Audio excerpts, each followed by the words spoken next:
Okay, so now we'll talk about ensemble learning, one of my favorite topic to teach and to use in my professional experience. So why I think ensemble learning is one of the best for Kaggle competitions. For Kaggle competitions, ensemble learning methods or techniques are most popular. 99% of the Kaggle winners uses some kind of ensemble learning techniques.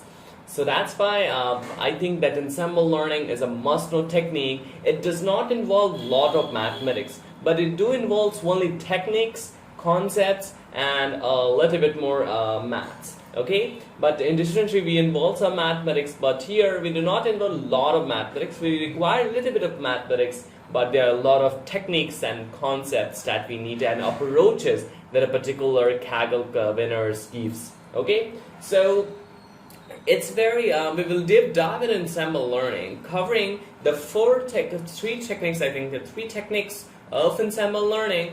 The first technique will be a bagging, which we'll talk about. Will be in a separate subsections. Okay, so this is our main section, and in the separate subsection we will talk about bagging. Then we will talk about boosting. Then we will talk about stacking. Okay, so these are the three techniques that we will talk about in ensemble learning, and also we will see the implementation of each one of them, and I will also show you some of the Kaggle competition winners approach, or we will make one model seeing the changes, what changes they bring into your system, how your model accuracy increases. Okay, so great. But before that, let's let me just forget about the ensemble learning. Let me recall you some concept which is high variance concept. Okay, so high variance and high bias concept, so it should make sense to you. So let's recall, in high variance we have overfitting model. We have our overfitting model, if I'm correct. In high variance we have our overfitting model, and in high bias we have our underfitting model. Okay, so our models should be low bias and low variance model. If you have a high variance, then your model is overfitting. If you have a high bias, then your model is underfitting. And that's what the recollection that we need for this ensemble learning, just to make sure that we are on the same path. Okay, so let's start with a simple example of a small example. Okay, so if you have played some quiz, let's take an example that we have played some quiz of maybe in Kahoot or any kind of quiz, or you are in competition, you have played some quiz. So it's a maximum percentage that the let's take an example that we have some question. We have some question here, and we have some option which is A, B, and C. Okay, so let's take an example that the majority. Let's take an example, A is the correct answer. So it is very obvious that majority of the students will go with A, and if the majority is on A, then it's likely to be A be the correct answer, and it's actually the correct answer. Okay, so it's like whatever the majority will say, we will go with that. Okay, here majority is saying A, and in this case A is the correct answer. And if you think about, the majority is more accurate than 1. Majority is more accurate than 1, and in some exceptional conditions it can be different, but in 99% the majority will win. Okay, majority will win if you have seen some quiz. Okay, so if you see that the option has got the highest majority and you are also into that, then you can think that is a correct answer. So in the same way ensemble learning works. Ensemble learning is an ensemble of models.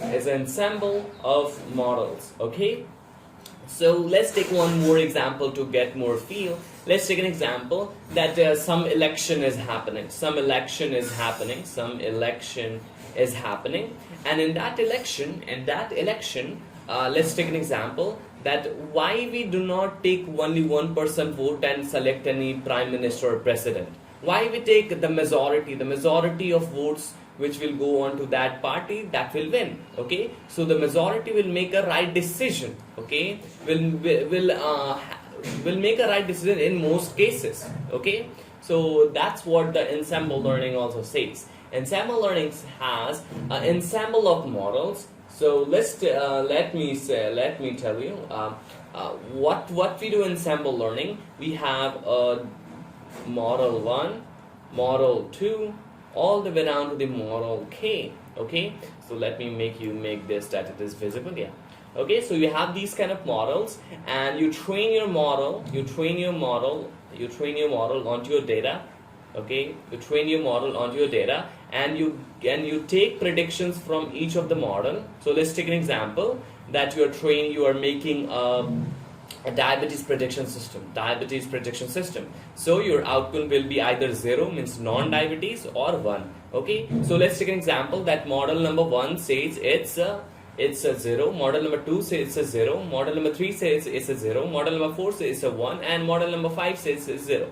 So then what we have one more model, a big model, which what it will do, it will check the majority of votes, and here the majority is 0 and only one has given 1 and the majority of 0, so we will give our prediction as a 0. Okay, so we will see how it is trained later on, but here what the actual thing is, what is happening, we train our model and each model is giving predictions, and in each predictions we are taking into classification, we're taking majority of votes. It means majority means M1 is saying 0, M2 is saying 0, the frequency of 0 is more than the frequency of 1. Okay, so that's why our final prediction, which is y hat, is equals to 0. Okay, and is more, it will be high chance that if one model predicts it's 1 or 0, and the ensemble of a model predicts a 0, then they are more accurate rather than this. Okay, so that's the basic overview of ensemble learning. And you may think, yeah, Yush, in classification we choose the majority of votes, but what about regression? What about regression problems? In regression problems, what we do, we take out the mean or a median outputted from each model. So let's take an example that your model M1 given some prediction which is regression value 2.4, model 2 given 2.6, model 3 given 2.5. So what you do, the final prediction will be the average of these outputs, the average or mean or a median of these outputs. Okay, so that's how we do in regression. We do not take the majority, we take the mean or a median of the output from the base models, and these are called the base models over here. Okay, so these are called the base models in ensemble learning. Okay, so don't be confused, what is base model? Base models are the ensemble of models that are being trained. And okay, so that's the basic intuition behind ensemble learning, and I really hope that you understood ensemble learning in depth. Okay, so just want to make sure that how we train, what are some of the techniques used in this, bagging, what are the techniques used in ensemble learning? So we have techniques like bagging, then we have a boosting, then we have a stacking. Okay, these are, and one more which is cascading, which you can learn, which is not yet in the industry yet, but yeah, one is just cascading, which we will see if we want, otherwise it's not necessary. Okay, so in bagging we will see one algorithm which is a random forest, which is something called as a random forest. Okay, which is just an ensemble of decision trees. And then in boosting we will more prone focus on gradient boosting. We will more prone focus on gradient boosting, and we will focus on adaptive boosting, which is just an advanced version of gradient boosting. We will focus on adaptive boosting. Then we will see one Kaggle, winner, which is XGBoost. Okay, so we will see these algorithms or these techniques in this boosting. Then in stacking, we will see ML external library, how we do this stacking and what's the intuitive understanding. And you can see there is no any kind of math. This is only the concepts. Okay, so that's how that's what we are going to see. And the study motivation for this, for ensemble learning, why do we study ensemble learning, has a great reason behind them. The reason being, why do we study? This is the great question to ask whenever you do any kind of thing. Why? Let me use this good color. Why do we study? I think that is not visible in most of the cases. Let me stick to white. Okay, so why do we study? Why do we study this ensemble learning? The reason being is most of the Kaggle competitions, most of the Kaggle competition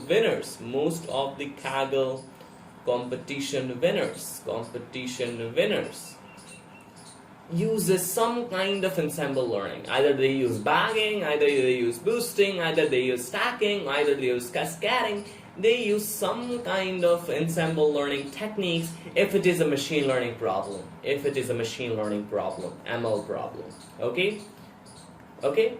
Just think that machine learning has also a power. Okay? So, but there is a difference in internet companies like Amazon, Google. They also uses these algorithms, XGBoost, AdaBoost, gradient boosting. Then we have a random forest in their own products in production. Okay, so Quora uses random forest to for quotient matching. Okay, so they also use machine learning, these kind of algorithm, and these are very powerful algorithm. Which is often used in industry also, which is often used in many kind of Kaggle competitions, and around 99% of the Kaggle competition winners uses this kind of any kind of ensemble learning. Either if it is a machine learning problem, in deep learning problem you'll obviously go with it. If it is an image problem, you'll go with CNN. If it is text, you will go with some word embeddings, and then you can use any of the techniques, and you can use R and N. So it depends. So you can use any of the technique if you want, but in most of the Kaggle competition in the past, we have seen that they are the winners if they use them. Okay, so you can see the case studies if you want in detail.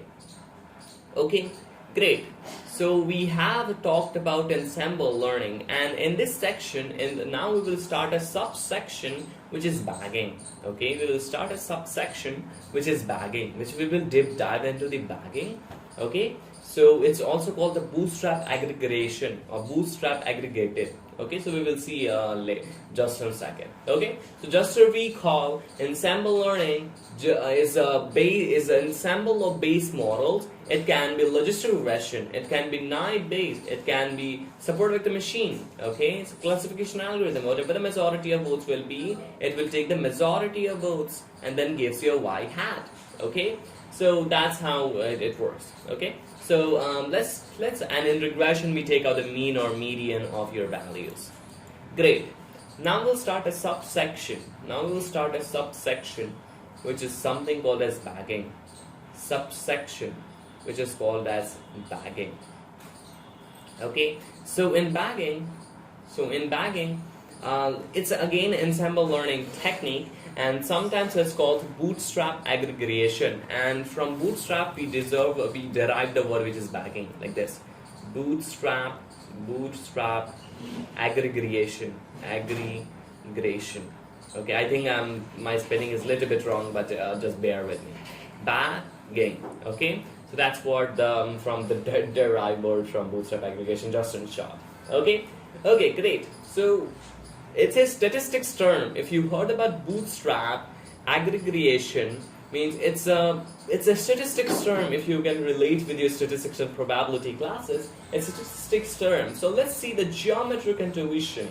Okay, let's see the basic overview or intuition behind bagging. Intuition behind bagging.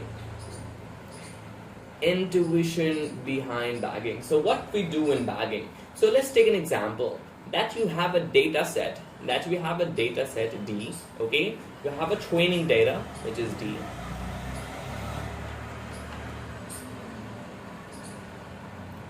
So you have a data. So you have a data like this, and what you have done, you divided your data 80% for training and 20% for testing. Okay. So now what you do, just to make sure that you are on the same page on the division of your data also. Okay. So you take your training data, you take your training data, and your data is just you take your training data like this, and your training is a supervised learning algorithm. So you have xi and yi. So you have your xi with your label yi for all I equals to 1 all the way around to the m, and m where is the length of your training examples. Okay, so this is your data, this is your training data, this is your training data. Now what you do, you sample some points. Let's take a sample k points, or let's take an example that you sample k points from this data set. You sample k points with the replacement. You sample k points with the replacement from this data, and you feed this to this model, which is now you got D1, which is D1. Okay, so you have sampled the subset of a data from this large data set. Okay, sample k points, you sample k points, and now what you do, you train your model using this subset of a data. You train your model using this subset of a data, and now you got your model as a M1. Okay, this is your M1 model. Okay, but you may think, yeah, can you repeat it again? It's all gone above your head. No worries. Again, I'm explaining. It's usually gone. Okay, so what you do? So I'm highlighting in white. So what you do, you take your training data, which is the supervised learning problem, where you have a labels. Now you take out the samples with a replacement. And what do I mean by sample with a replacement? I will talk about just after I make another sample. Okay. So as of now, just understand. We take out some sample with a replacement around the k points. We sample k points or m points, and we sample some points, or we take out a sample of a data from this. Let's take an example. This amount of data from this. This amount of data means any random data, means we have this is a hyperparameter. We have to choose the number of samples from this data, and then we call it as d-1. Okay, then we feed to the model, means we train the model onto this data. Okay, then what we do, we again take out the sample. K points with replacement. Sample k points with replacement. And what do I mean? If your data is here, means if your data is here, then it can be also here.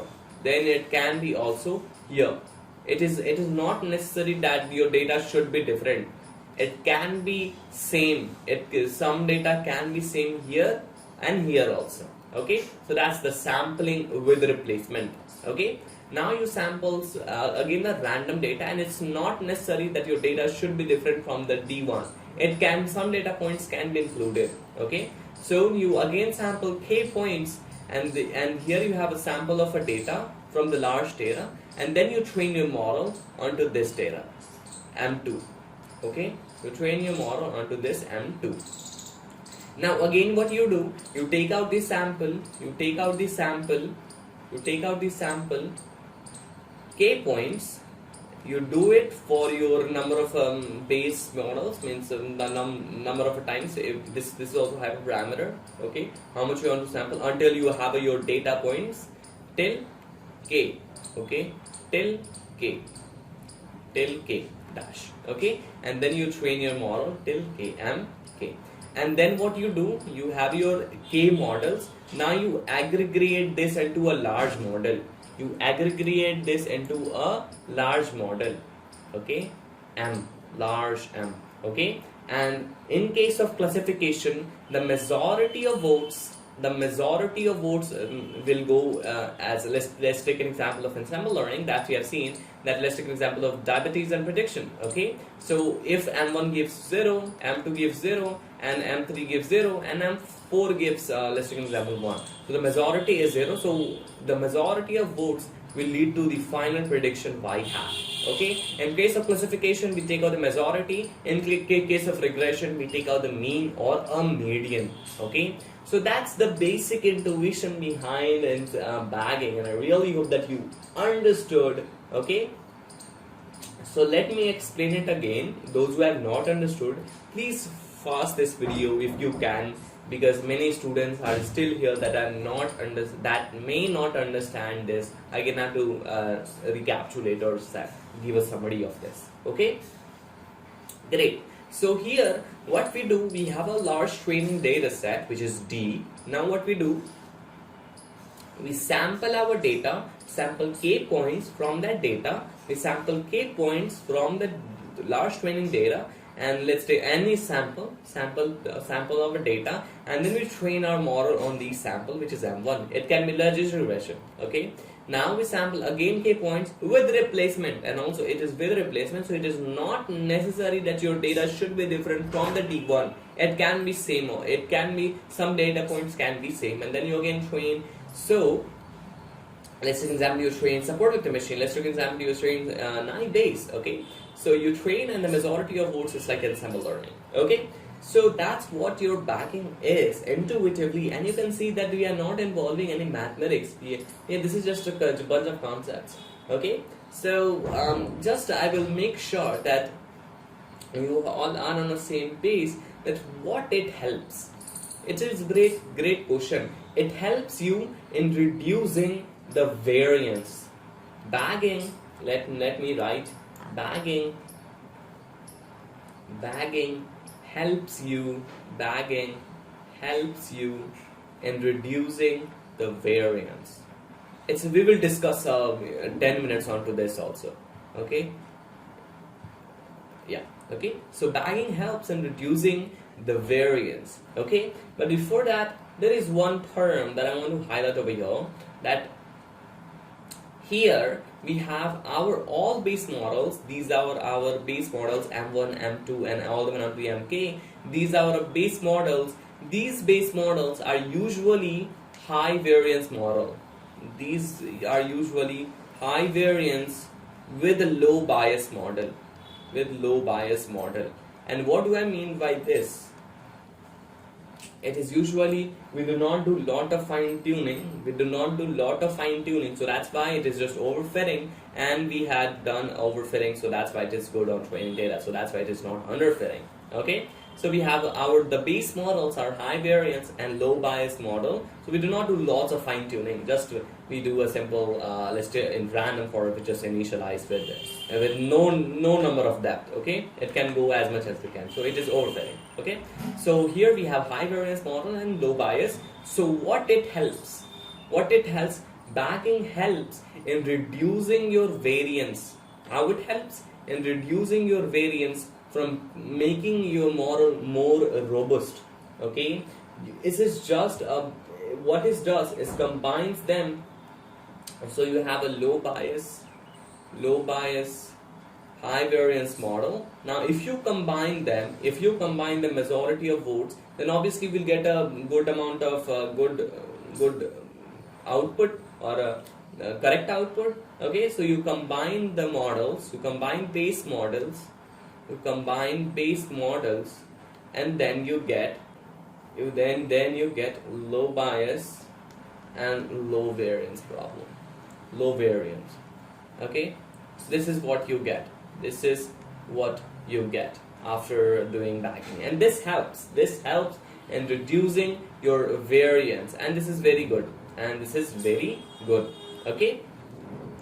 So there is some I want to highlight over here, that here we are doing the row sampling. So just understand that this is a point, that bagging helps in reducing your variance, because usually your base learners or base models have high variance and low bias. The bias and variance of that trade-off, that is high variance and low bias models, So what you do, you combine them, combine the base models with into a large model, and then you get a low bias and low variance models, low bias and low variance M, which is a large model. Okay, so that's the different. Now I think that you understood why we call it as it reduces variance.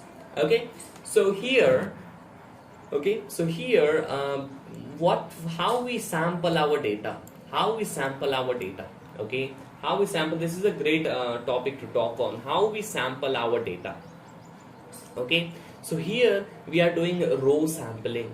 We are doing row sampling. We are not doing column sampling. We are doing a row sampling. So let me write it down. While sampling our data from the large distribution of our data, so let's take an example. This is my large data, means training data. Now while sampling, what we do, we have this, we do the row sampling. We do the row sampling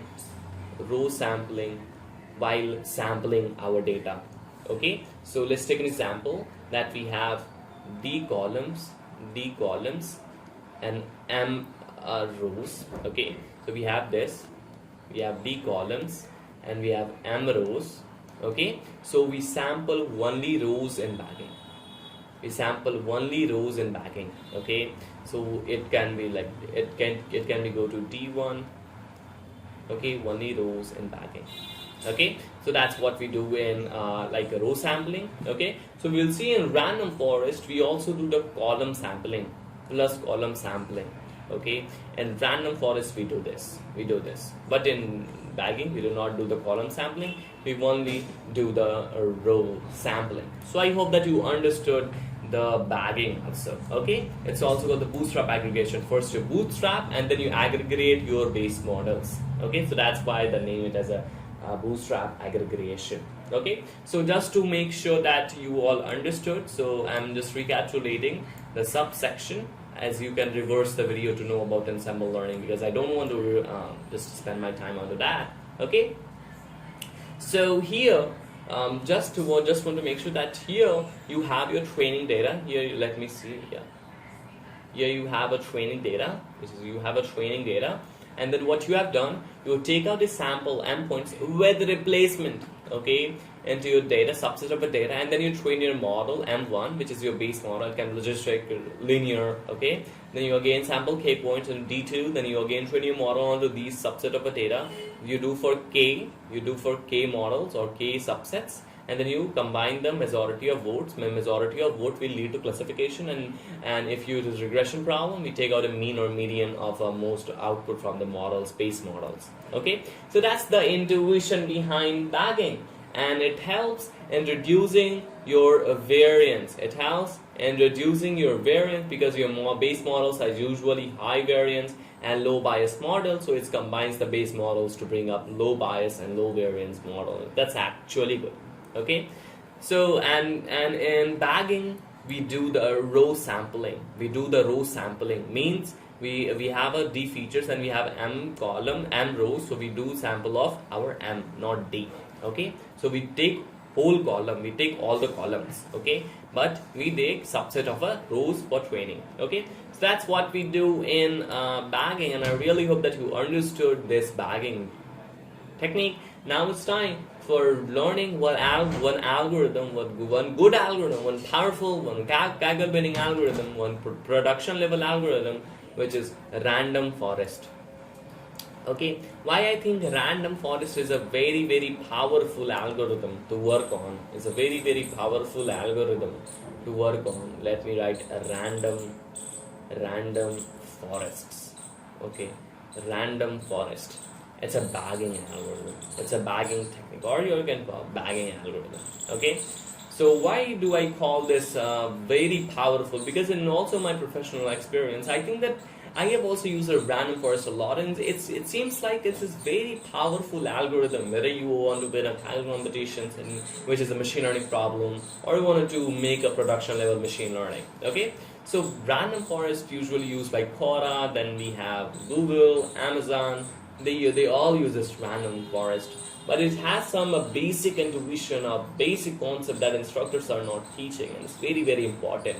Okay, so first of all, what we do in random forest. So let's recall our decision trees. Let's recall our decision trees into this. Now our decision tree will play a role.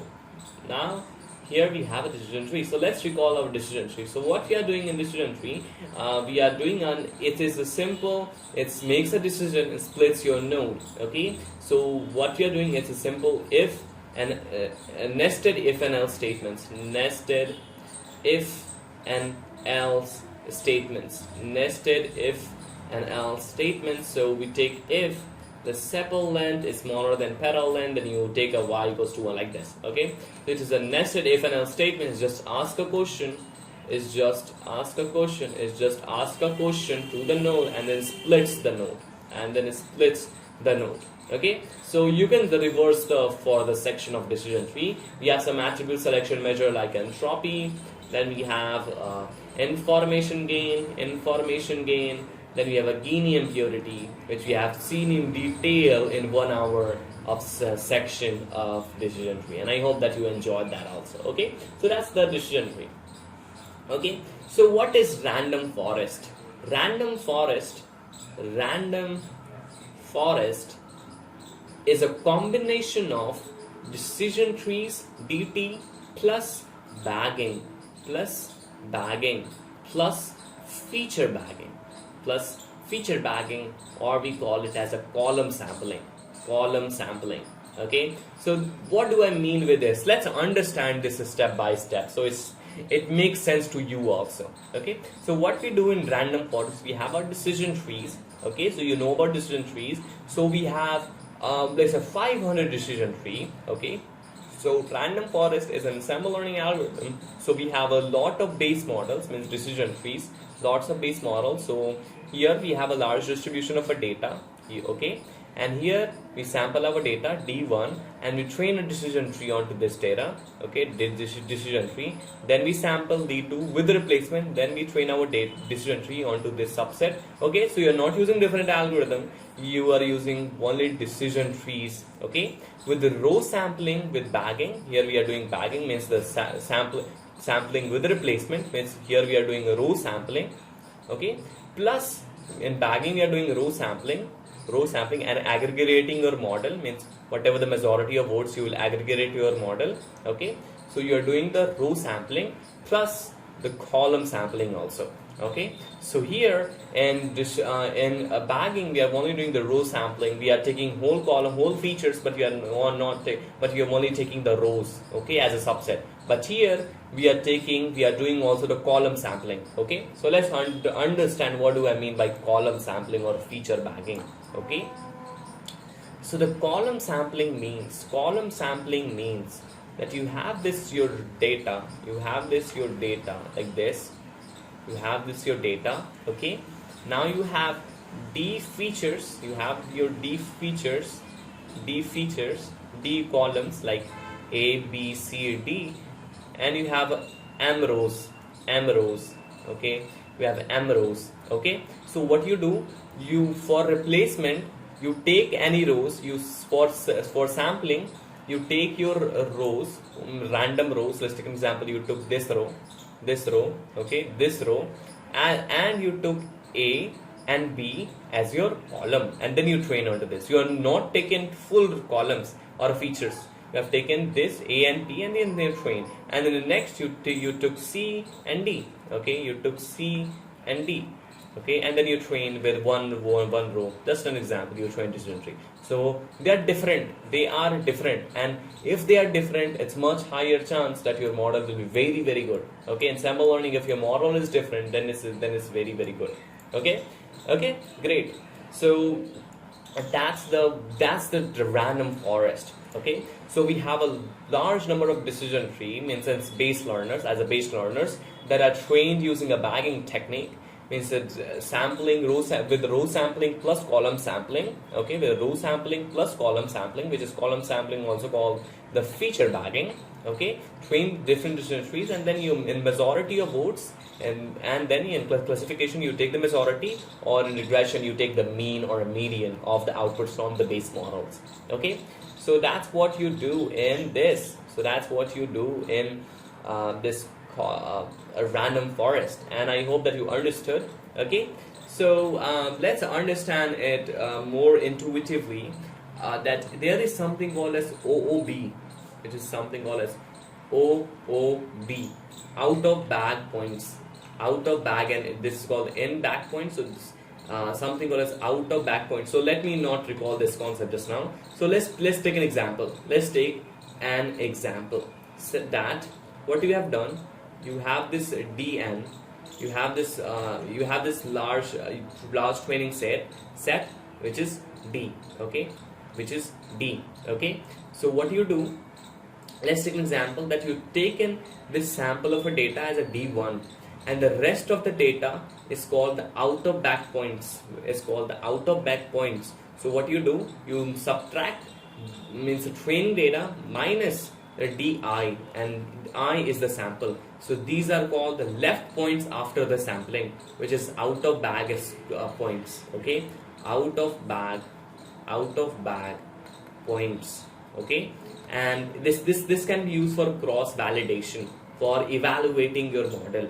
Okay, so if you set in scikit-learn, there is a very good library which is scikit-learn. If you set OOB score to true, if you set OOB score to true, then it will give you the OOB score also. Okay, so that's the basic out of bag points, and I hope that you understood out of OOB points. Okay, so now let's recapitulate our bagging and random forest, what we have seen in random forest and bagging. Okay, so in bagging we have seen that we have our data D, we have our data D. Okay, what you do, you take out a sample, you sample with replacement D1.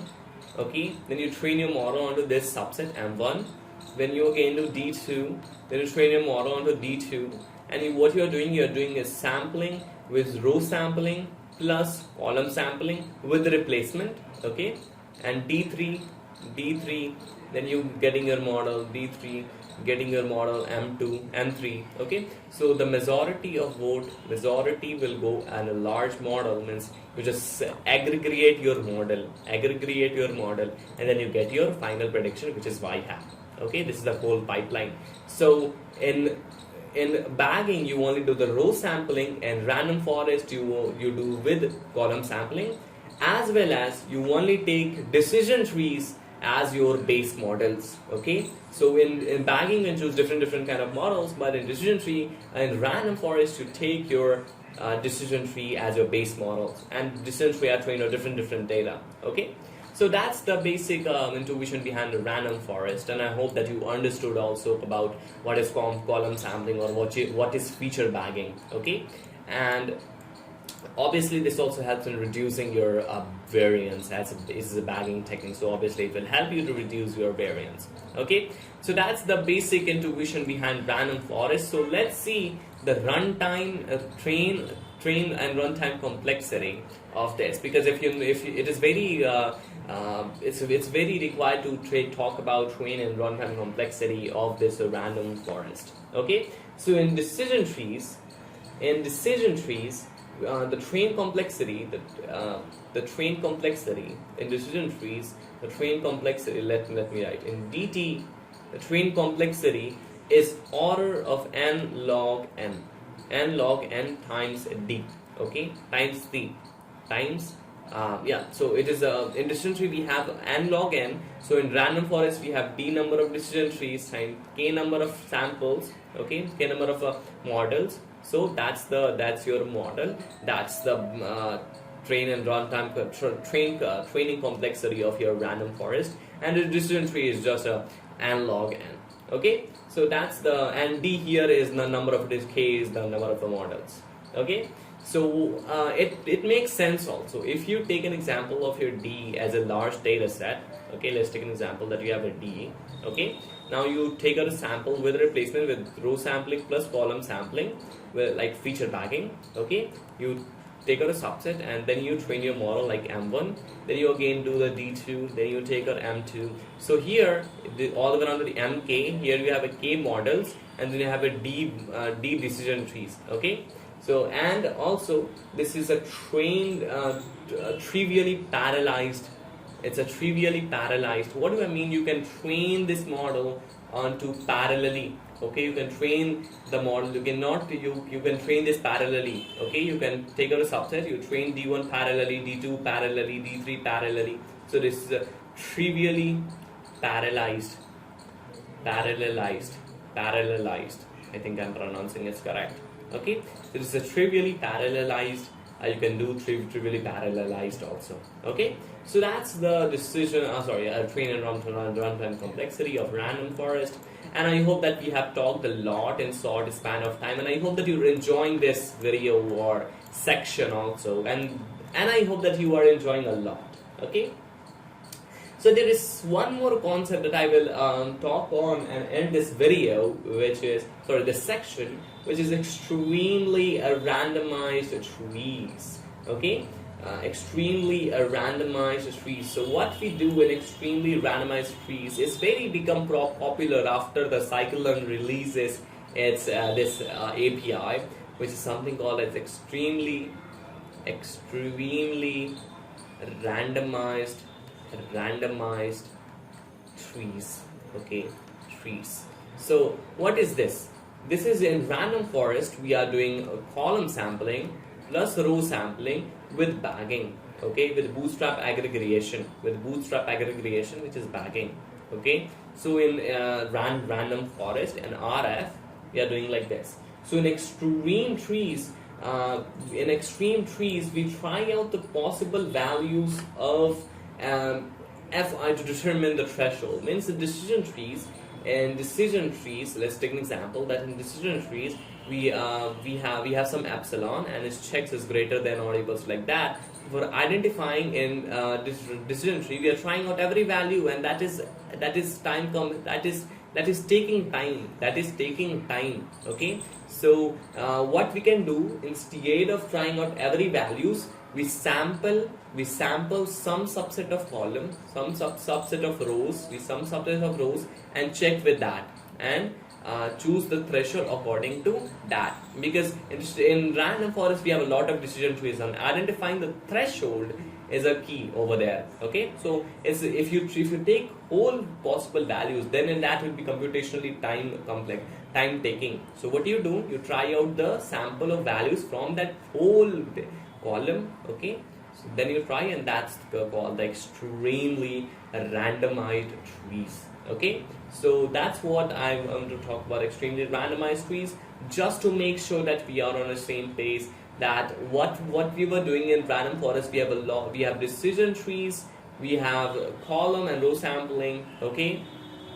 Okay, and that reduces the variance. Okay, so here in random forest we are trying out in random forest we have decision trees, and we are trying out every possible values, and we are for that epsilon. So for it's time taking. So what we do, we take out the sample of values from that column and as a sample, and then we check that for that epsilon for getting that epsilon. Okay, so if you're a little bit getting confused, don't worry, it's not a popular algorithm which is extremely randomized classifier or regressor.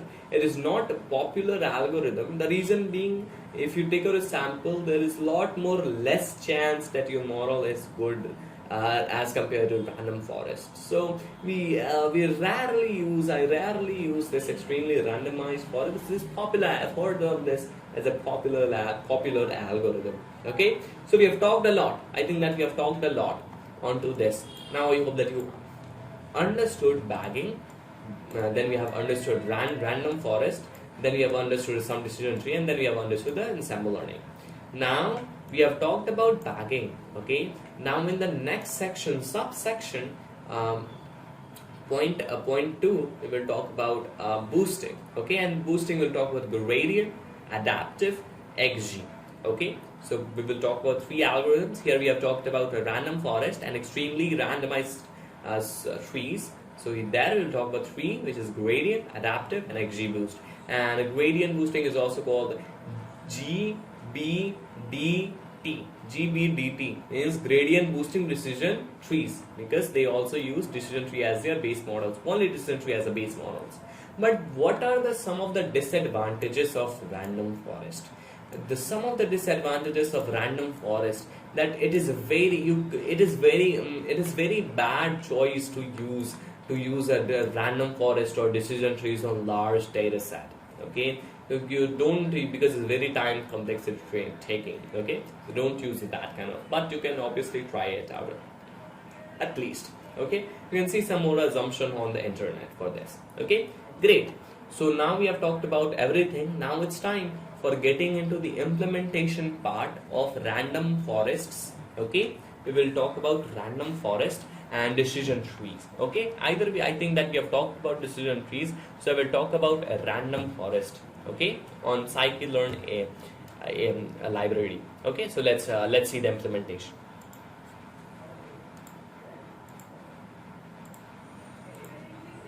Okay, so I'm on my Brave. Okay, so here I will write. I started using Brave in some just days ago, just some days ago. So here, what I will write, I will write a random forest scikit-learn. Okay, and we will see one project. Which will be doing all of this implementation with grid search CV, fine tuning the hyperparameters. Okay, so let's deep dive into this. Let's understand this concept. Let's see the implementation. A very finest explanation of a random forest are here. So let me take out my ink to go again, because it's my 12 days left until the license expires. Okay, so here I will take my pen, I will take medium, I will take a red color. Yeah. So you can go to this API, which is sklearn ensemble. You can also import by just calling from sklearn sklearn.ensemble. You can go with this, and then you can use this API. So the first now you can use the random forest classifier. The first parameter is n estimators. The first parameter is n estimators. N estimators is the number of decision trees that you want. Okay, like what is the number of base models that you want? So you have this data and you take this sample this data. So what is the number of it? So here we usually take 100 decision tree as a default. Okay, but also this is a very important hyperparameter, so you fine tune it using a grid search CV or randomized search. Okay, we will see implementation of these two. Okay, so you can use this is the number of decision trees. After you have, what is the criteria to use in a decision tree? What is the attribute selection criteria? So the default is Gini impurity as the best impurity. Either you can use the entropic, but it's computation a little bit expensive, means time taking. Okay, you can the default is Gini impurity. Is now what is the number of a depth of your tree? The minimum number of a samples required to split, and the maximum depth of the tree to stop. Okay, then the nodes will expand, means if it is none, then it will it has a high chance that it will overfill.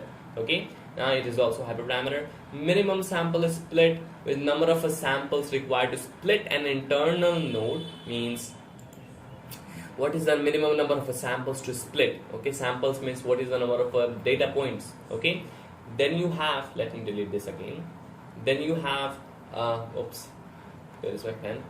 Then you have minimum sample of leaf, which we have already seen. Max features means what is the you want auto or a square root or log. You can read the documentation.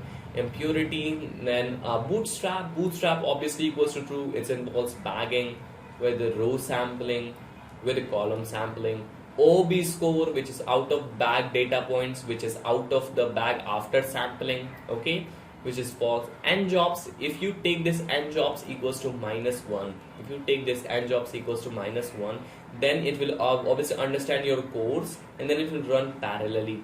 Okay, it will run this parallelly. It is fast if you take n jobs equals to -1. Usually people take.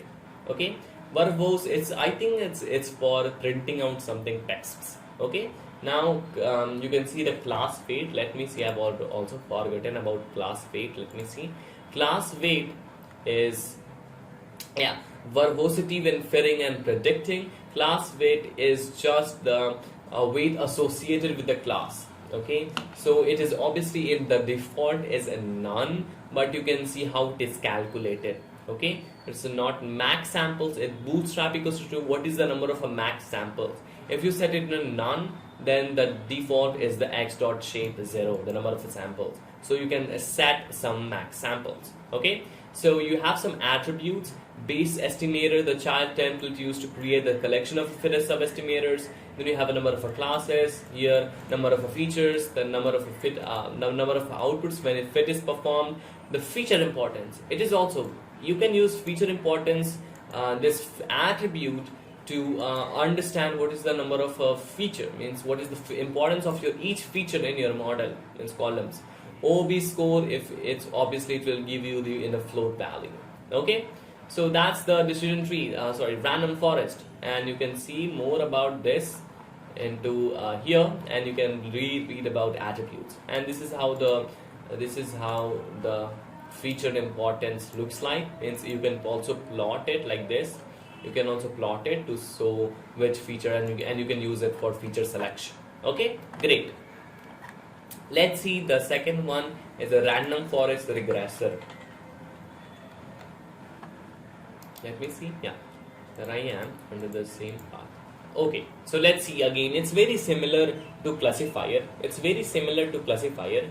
Here we have an estimator, which is number. I don't know why it is very bad.